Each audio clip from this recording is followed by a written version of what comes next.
In this video, I'm going to illustrate to you in very simple terms why the dollar and the euro are mathematically guaranteed to collapse and have been since the moment they were created. You don't need to be an economist to understand what I'm going to show you. A little common sense will do just fine.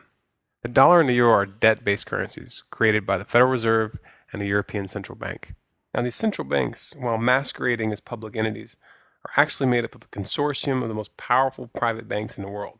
When I say that the dollar and the euro are debt-based currencies, what this means is that dollars and euros are loaned into existence. Central banks create money out of thin air by loaning money that does not yet exist to their respective governments. Since the vast majority of money in circulation is now digital, such an operation doesn't even require the printing of physical paper. Money and the debt that accompanies it is simply typed into existence.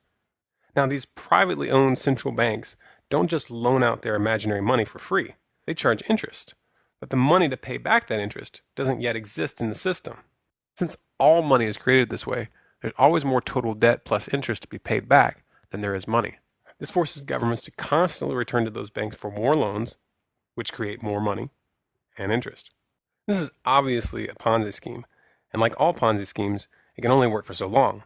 The inevitable result when there's more total debt to be paid due to interest than money in existence is that eventually the debt will reach such astronomical proportions that it will become impossible to service that debt.